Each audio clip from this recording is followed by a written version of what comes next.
Ffurf. Llythyr personol. Dôl Bedw, yr hen ffordd, Llandysul, Ceredigion, SA 43, 3AB.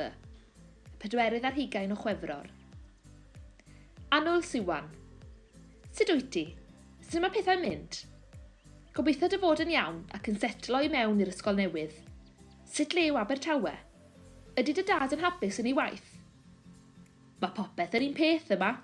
Siôn a Rhys yn niwsans yn ôl yr arfel, a'r ysgol heb newid rhyw lawer chwaith, ond i bai am y ffaith na rwy ti yma.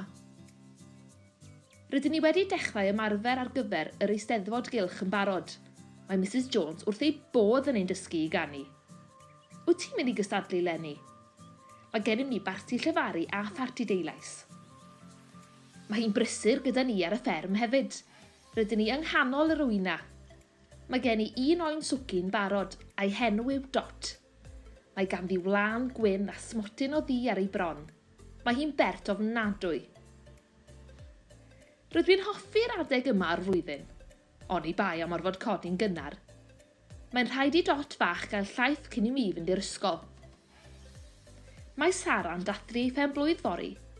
Rydyn ni'n mynd i'r pwll nofio ar ôl ysgol, ac yna yn ôl i'w thŷ hi am swper. Trieni dy fod i ddim yma i ddod gyda ni. Wyt ti wedi gwneud rhywbeth gyda dy ffrindiau newydd eto? Wel, gobeithio gwneud i ateb y llythyr yn fuan. Hwyl am y tro, Elan. Sos. Pa nodweddion arddull oedd wedi cael ei defnyddio yn y llythyr?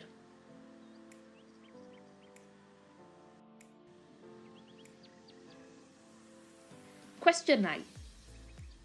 Sut wyt ti? Sut mae pethau'n mynd?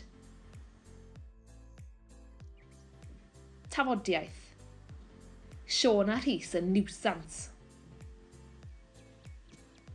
Idiomau.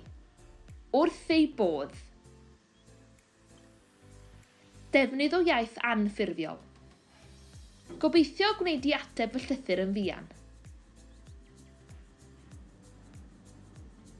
Pethau i'w cofio wrth ysgrifennu llythyr personol.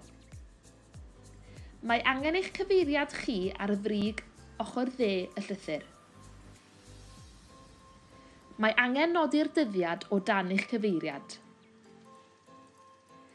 Medrwch gyfarch yn anffurfiol ar y dechrau megis helo, siwmai, neu cadw at annwyl. Gellir dechrau'r llythyr trwy ofyn cwestiwn i'r derbynydd neu esbonio pam rydych yn ysgrifennu. Does dim angen cymaint o strwythur mewn llythyr personol i gymharu â llythyr ffurfiol, ond gellwch geisio cadw at yr un math o bethau ym mhob paragraff.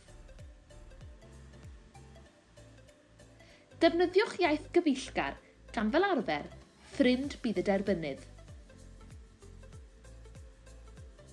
Gorffennwch y llythyr yn anffurfiol hefyd. Peidiwch defnyddio yr eiddoch yn gywir. Beth am ddefnyddio cofio'n cynnes, llawer o gariad neu hwyl am y tro.